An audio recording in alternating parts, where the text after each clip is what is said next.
Season 4 kicks off today, and this has a chance to be a very, very exciting season for our Vancouver Blizzard.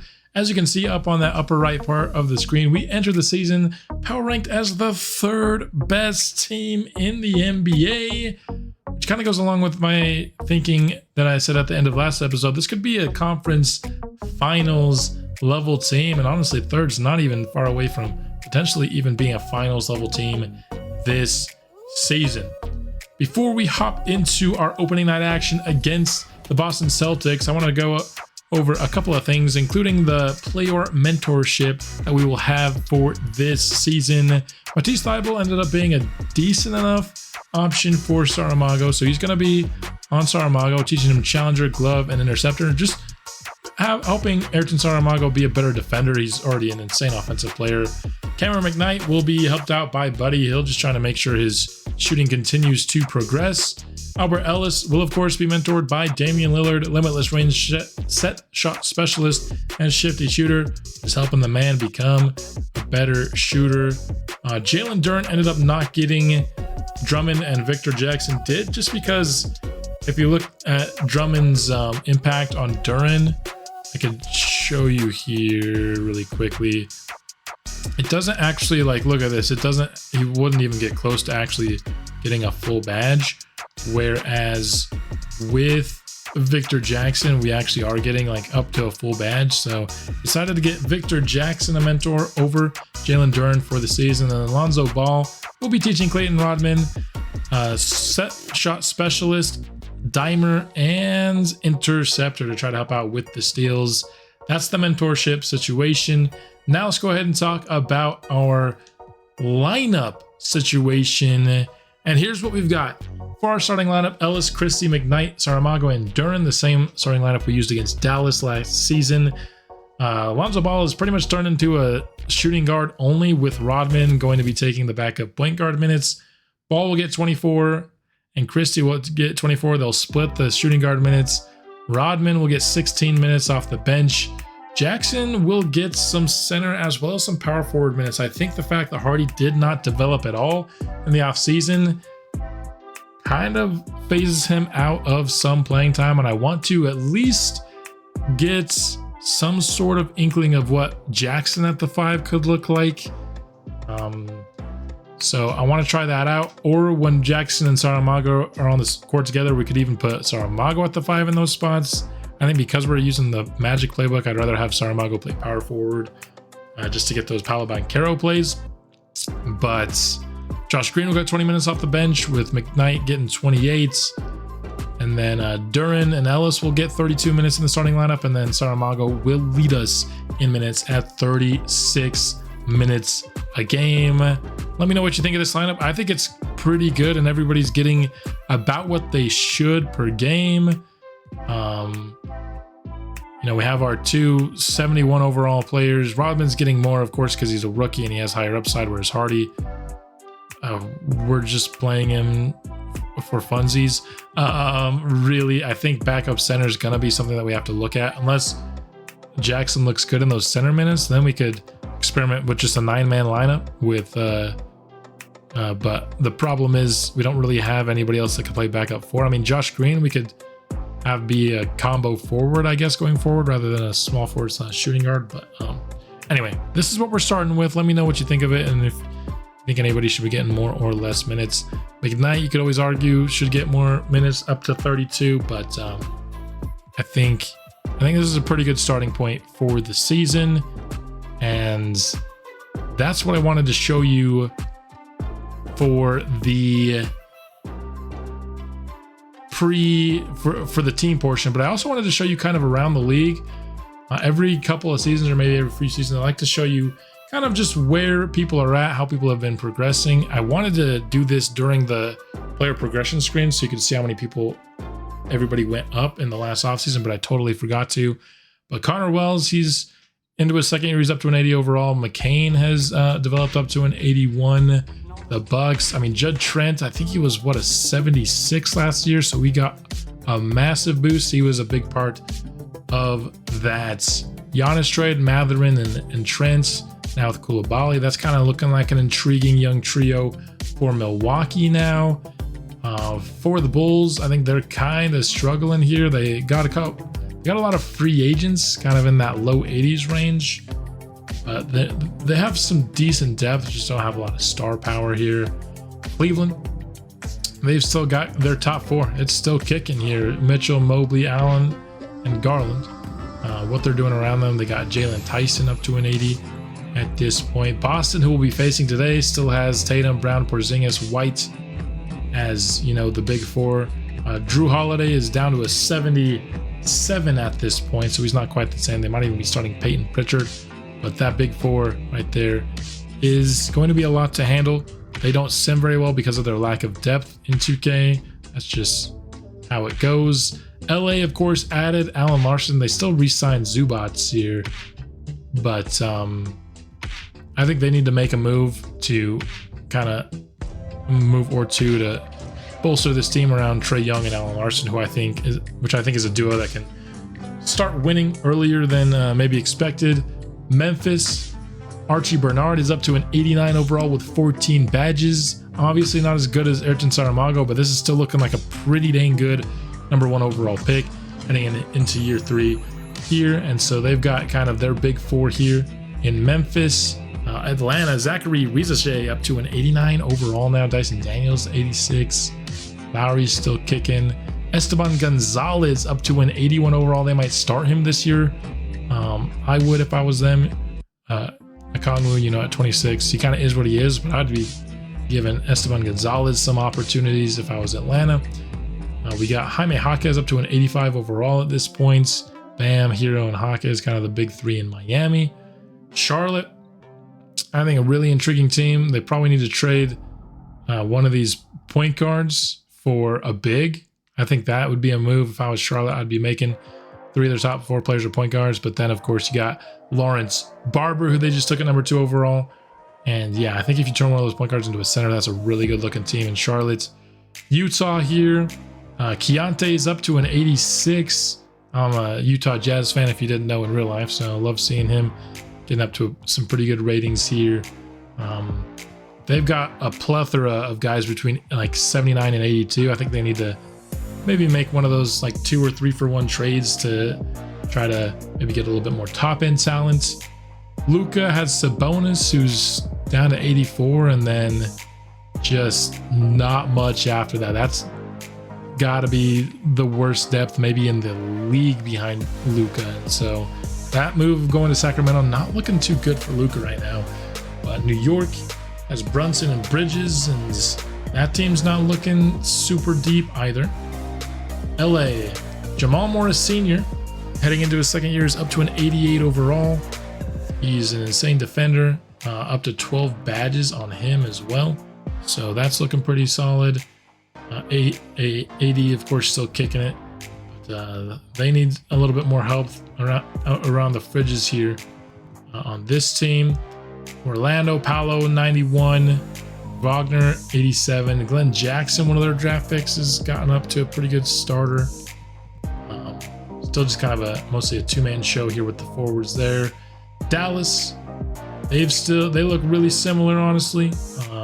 Didn't see a ton of movement in the offseason for them. Like Brooklyn, I mean, Arthur Mann here as the best player on the squad. I don't know how they were so good last year, honestly. They were like a 4 or 5 seed or something like that. This does not look like that caliber of team to me. I think they'll be vying for a top pick next year. Jokic, Murray, Porter, and Gordon, still the same situation here in Denver. Indiana, looking pretty gnarly here with Giannis, Halliburton, Turner, Walker, Nembhard, and at least a decent bench. It's not anything special, but Indiana, I think they'll be right back in the mix for the finals this season. New Orleans with Williamson, Murray, and Ingram, Herb Jones, that's solid.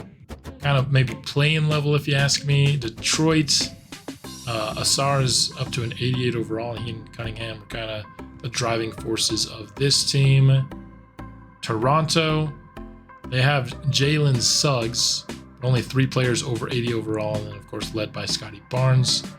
Houston, no longer with Kevin Durant. How much of an impact will that play? They still have 7 players over 80 overall. That's the only player that they lost, but that's, of course, a very big loss. That probably puts Whitmore into your starting lineup, and then you'll start to play Jalen Wells as your backup 3. But still a very good team. I hope we play them in the playoffs again and get a chance to hopefully try and extract revenge. Wembanyama, Stephon Castle, who was my favorite player in this last draft. He's up to an 84. And still looking for... if there's a star that comes available this year, I think I got to try to find a way to get him to San Antonio, because Wemby needs help. He's obviously insane. He's now the highest overall player in the league. He needs another star. And so the next one that comes available, if it makes sense for San Antonio, I think we might go there. Dante Hardy up to an 84 with 6 badges, so he didn't develop quite as good as Morris did, or maybe even Ellis, but that's still looking pretty good there. With those 2 youngins, a very young team. Their top 5 overall players are all 25 or younger. Siakam heading up the Sonics. This is a team that I think needs to pivot to just a full-on rebuild. There's not a lot of top-end talent. There's not a lot of depth. OKC was able to keep Shea, which is, of course, a big thing for them. I think they need to trade a point guard for a forward if they want to be kind of their best selves here, or maybe even a better backup center than Pokuševski. I don't know. I think they need to make a couple moves, because 4 of their top 6 players or 7 players or whatever are point guards. So there's that. Minnesota led by Ant. Cat, of course, still there in this playthrough. And Robert Dillingham is now their number 3 option. Scoot leading the Blazers, and they still have their 3 centers. They signed Mark Williams in this series. I don't know why. Golden State's post-Steph Curry era is going to look, I think, a little bit rough. They're looking to hopefully get a massive draft pick. And then the Wizards have a pretty intriguing trio here of Sarr, Kessler, and Mac O'Neal. Entering his 3rd year now, up to an 86 overall, and just a really good scorer with a solid defense as well. I was planning on taking Mac O'Neal at number 2 if Mago didn't fall, and then we learned of his injury history as well. Obviously, we're very happy with Mago, but that looked like it might have worked out had we started our franchise with him as well. We just wouldn't be thinking an NBA title this year. And then here's, of course, we'll look at the top players in the league. That puts Saramago as, let's see, 1, 2, 3, 4, 5, 6, 7, 8, 9. 9th best overall in the league. Top 10 player. I mean, he was already a top 10 player last year. He was 2nd team All-NBA. I'm thinking, can we get Saramago 1st team All-NBA this year? Maybe even MVP. I think it might be a little early for MVP, but if we can get him 1st team All-NBA this year, that would be a win for us. And there's your league update here. Let's get into some Boston Celtics action. Boy, am I excited to kick Season 4 off against a really talented team here on the road, but I'm just excited to see what this ceiling of the team is this year. We played really well despite getting swept by the eventual NBA champs last year. And that man in particular, Ayrton Saramago, in year 3, has a chance to do some really, really special things. Let me know your predictions, seeding-wise, how far we can get in the playoffs, etc. for year 4. Last year, I predicted that we would be, a play-in team, and that ended up being the case. So I'm thinking, personally, as Ayrton Saramago gets the season started off with a very strong bucket, I'm thinking that we will be one of the teams in the 4 or 5 matchup. So 4th or 5th seed, but I think we'll do pretty well in the playoffs. I think we're a conference finals team this year. Let me know your predictions for Season 4. Saramago takes the Duran screen, fires from the mid-range off of it. Saramago, 2nd team All-NBA last year, and I'm excited to see if he can reach 1st team All-NBA this year, maybe even be, a finalist in the MVP conversation. I think he has a shot. I want to have the ball in his hands more than ever. He naturally went up to a 99 touches tendency, in the off season. So I haven't reduced that. Usually 99 is a bit too much for me. I think 95 is the max I usually go, but I want to see what Saramago can do just with the ball in his hands as often as possible. Can he do stuff like this, hitting his front court teammate during up for an easy layup consistently? I want to get high points, high assists. That's what it's going to take for him to be in that first team All-NBA/MVP conversation. Here tries to get it going with Duren again, but a little bit tougher of a basket, and he missed it. Another thing I want to see from Saramago is just how good defensively he can be. We didn't really test him defensively until that second round matchup. Had him guarding KD, and I think, you know, it was definitely good moments that he showed defensively, but obviously KD was really good for the Rockets, was their driving force for the win. I will say KD was really good when Saramago wasn't guarding him, but still, you know, Durant got some good wins off of Mago. He got some good progression on the defensive side. Of course, the athleticism and the size gives him a natural advantage defensively.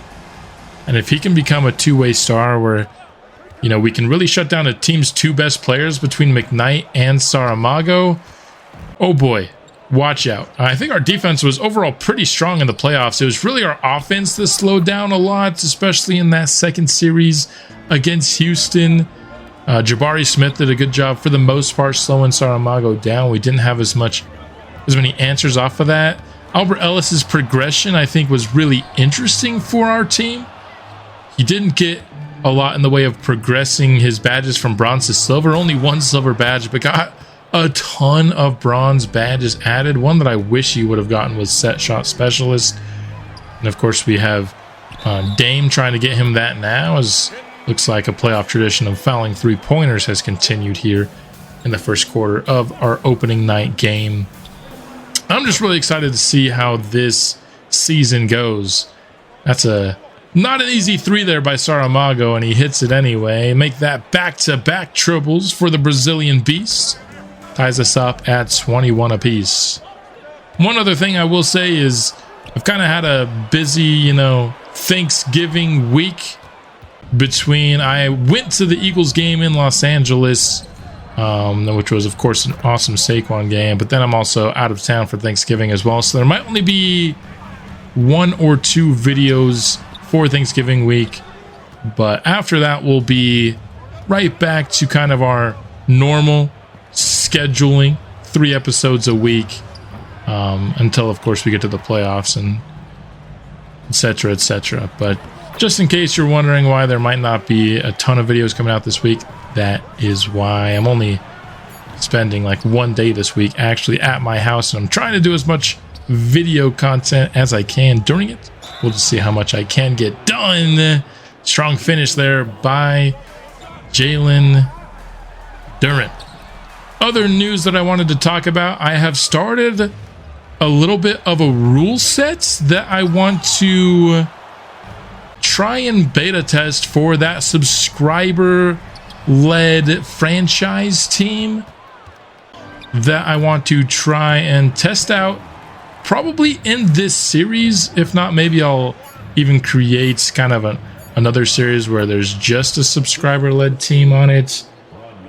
I think I want to at least try it for NBA 2K25, but it does require some testing before then. So look for that sometime. I'd say January at the latest is when I'll be asking for your guys' assistance here. Strong take to start the second quarter by Albert Ellis, using leverage to gain advantage on the drive. Here he is, the very next play. I mean, just look at that. As soon as, you know, it's Ellis's time to shine when Mago leaves, he instantly becomes a very aggressive driver. And I think as the year went on last year, he proved that at least early on, until he gets better shooting badges, I think he's going to get most of his production driving downhill, as the rookie Jackson's first basket is a miss. But anyway, yeah, look for that. For that beta testing of the subscriber-led franchise team on the channel to come out sometime. My goal is to have it so that you guys, if we're going to test it on this franchise, to start in the off season after this season. I've come up with a pretty good rule set so far, and once I have it a little bit more finalized, I'll just be making a video about how the beta test is going to work. It's going to be on a separate channel. That's all I can say right now for sure. But I'm excited for it. I hope you all are too. That kind of concludes all the non-gameplay related announcements that I had as Ellis continues to shine here in the second quarter. So time to more commentate on the happenings of this game in full. And Victor Jackson, pretty good contest, but Tatum hits it right in his face anyway. Lonzo out to the corner for Hardy, no good from 3. This season is going to be, I think, a good little test. We're going to have some 5-man, like 5-out lineups on the court for large stretches of time like we do right here. And to see if that kind of helps our spacing and our offense to the point where we might want to commit to that long term. Of course, for now, Jalen Duren is our center, but his contract isn't super long after this year. I believe it's a player or a team option after this season for Duren. So we're kind of getting to the point where we have to decide, is Duren going to be our forever center in this series, or are we going to maybe try to go for more of a 5-out team heading into the future? And this year is kind of the first play test for it. We had some stretches of it last year with Andre Hardy at center, but now with kind of both Victor Jackson and Andre Hardy, we're going to have much longer stretches of it this year. Foul there by Brown in transition. Nice aggressive take by Lonzo. Brown spinning around, but Cameron McKnight has had some really good defense here in the first half. Haven't seen him take a lot of shots, as that was a messy alley-oop attempt there. You know, there was a bit of conversation in the comments about McKnight kind of pretty much being tapped out at this point in his career progression-wise. For the most part, I'm okay with it, though, because what we're going to ask him to do going forward now that Albert Ellis is, I think, our main go-to second player after Mago. Boston takes the lead. Really, all we want him to do is to be our number one perimeter defender and a guy who can have some consistent three-point shooting, but also some nights where he just kind of goes off from beyond the three-point line, a la a Klay Thompson, where sometimes you blink and he has, 11 three-pointers or whatever. That's obviously an extreme example, but he's still going to have his nights. But for the most part, if he can be somebody that hits the open three-pointers and plays excellent defense, I think that's all we really need from McKnight going forward. He's been a 20-point per game scorer his first 2 seasons, a 21-point per game scorer to be exact. He might, keep that up, but the point, I don't think it's quite as necessary. I think if we can have Albert Ellis be that second 20-point per game scorer, that's going to be enough going forward. Another strong looking drive there, but he got it blocked away by Porzingis. Still going to happen, even though he's looked like a better driver so far in the first half of this game. 6'2" guy, still going to get blocked on occasion. There's nothing you can really do to avoid that. Nice cut there after a rough possession going 0 for 2 last time. Gets back on track with the basket. Mago checks back in. Sat a lot of time here in the second quarter. Instantly gets a steal and then finds Duren in transition. Mago with it. Drives by his man, and what a strong take inside by Mago. There were a lot of white jerseys in the area. Mago just did not care. Slammed it in between all of them. Down to 5 seconds left in the half, and he'll draw the Bagley foul. Of course, pretty familiar with Bagley after he was a part of the Rockets playoff episode we had just 2 episodes ago. And Mago has looked really, really good for us in the first half. I'm liking what I'm seeing scoring-wise. He had that run where he hit 3 three-pointers in a row, but other than that, he's been really aggressive attacking downhill, and of course, he's certainly good enough of a three-point shooter to take them. But super efficient scoring for Mago, looking really good to start his 3rd season. Only had 1 rebound and 1 assist, but 8 of 11 from the field is really good. Ellis 5 of 12 is solid. Duren 5 of 7. He was more involved, especially in that first quarter than we usually see him, and he's been efficient, so I don't mind it at all. Let's hop into the second half here. Vancouver leads now by 8 after that Mago slam. Much like last year, we looked a lot better when Mago was on the floor than not.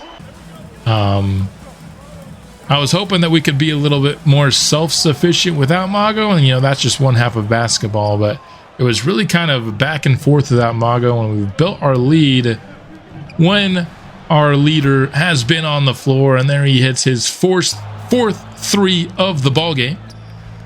White on the cut. Christie plays some solid defense, staying in front, forcing the pass. Good interior defense by Vancouver on that one. Ellis was wide open from 3, waited till the defender got there. I guess he wanted a bit of a challenge.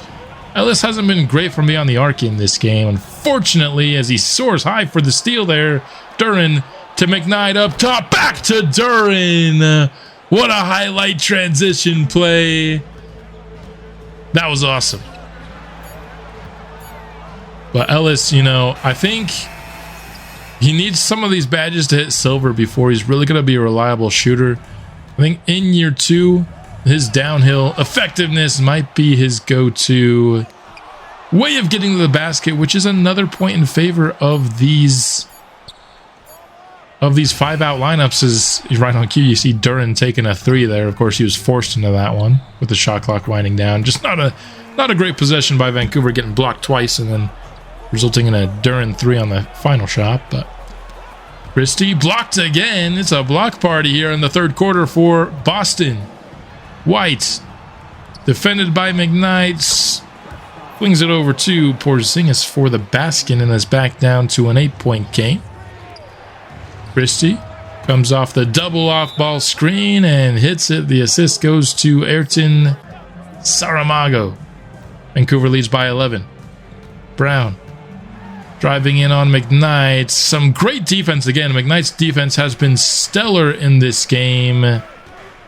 Hasn't been asked to do much offensively, but he's really shines on the less glamorous end of the courts in this game. Clayton Rodman takes the Ayrton Saramago screen, fires for 3 off of it, and there's our rookie's first career basket. A good looking 3-point shot there. Somebody that we hope can eventually take over for Lonzo Ball, and hitting shots like that, it's already starting to look the part. Lonzo just has not had it tonight. A lot of missed jumpers from Lonzo. Good defense on Jaylen Brown there to force the miss. Clayton Rodman will take another Saramago screen. Fires off of it again.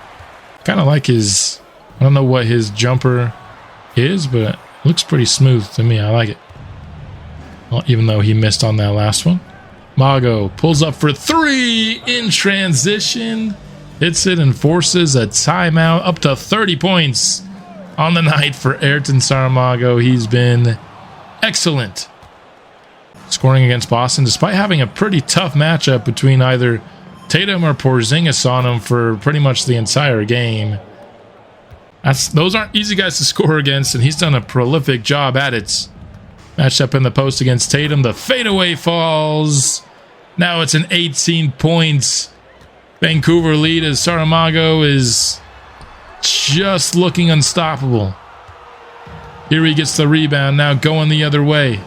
Has Drew Holiday on him. Takes him inside, gets the double, but Peyton Pritchard's not going to be able to stop him. 20-point lead. Just out of nowhere here in the third. That was a competitive first half, but Saramago put us up by 20, so we'll be watching just the Vancouver makes going forward, and Mago would continue to shine here in the third quarter. This time going around Bagley, missing it, but with the putback, 40 points through 3 quarters. Looked like it might be a career day for Saramago. A little bit of a spoiler alert. He didn't end up getting much going for him in the fourth quarter, though. But 40 points through 3 quarters, Ayrton Saramago, is just some elite level production and a really encouraging start to year 3 for him. Ellis swings it to McKnight. Deep three is right down the barrel. Green line McKnight. Showing off his range there as Christie shows off the hops.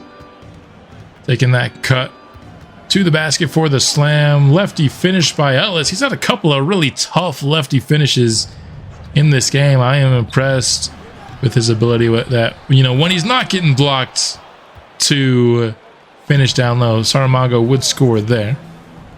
Ellis for three. That one falls. Not a great three-pointing shooting night for Ellis. Glad to see one go there. His, I believe, second of the evening. Max Christie hits a three there with under 3 minutes remaining, and during a timeout before the game was even over, they would award the player of the game to Ayrton Saramago. Very well deserved. Boston, despite putting some pretty talented defenders on him, just did not have any answers for Mago. So since the game decided it was over by awarding the player of the game, I decided that I'd call it a game as well. 7 of 21 for Jaylen Brown, 6 of 24 for Jason Tatum. It was McKnight and Saramago guarding those guys for the majority of the game, and they did incredible jobs. Saramago ends up with 45, 6, and 4, 27 shots on the day, 11 of 25. Pretty solid for Ellis with 6 rebounds, 7 assists, 17 and 15 for our guy Duren. McKnight wasn't asked to do a lot, but he hit 2 of 4 threes in the game, had 7 rebounds and 5 assists, which is pretty high for Green Light McKnight. Good all-around team game in this one. We'll end this episode off here at the end of October. 4-2 start to the season. We got a triple-double in this victory over Denver. A 40-point victory was pretty impressive. Also 20 and 16 and a 22 and 9. So just an overall impressive performance here against Brooklyn at 31-16 and 3 for Mago here.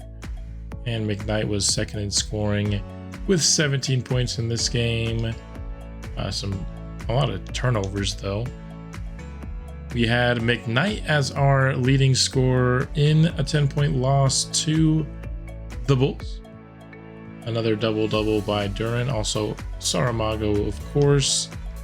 Against the Pistons, Saramago led us 22, 10, and 4. 19 for Duren, 18 for McKnight. Ellis and Christie also in double figures, though Ellis certainly struggled to shoot in that game. And then 28 for Mago, with 3 players scoring 20 plus in a loss to San Antonio. Another double-double for Jaylen Duren. That's gonna be it here for the start of the season. 4-2. And just here in the outro, I do want to say that I will not be recording videos really for the entire week of Thanksgiving. I'll be heading first to Los Angeles to watch the Eagles play the Rams. And then I've got some other plans for Thanksgiving, so I will not be home a lot. So there might only be 1 or 2 episodes the week of Thanksgiving, but we'll be back in our regular kind of episode pacing after that. That's all I've got here for this episode. Hope you enjoyed it. We'll be back soon with more Vancouver Blizzard basketball. Until then, bring the Blizzard.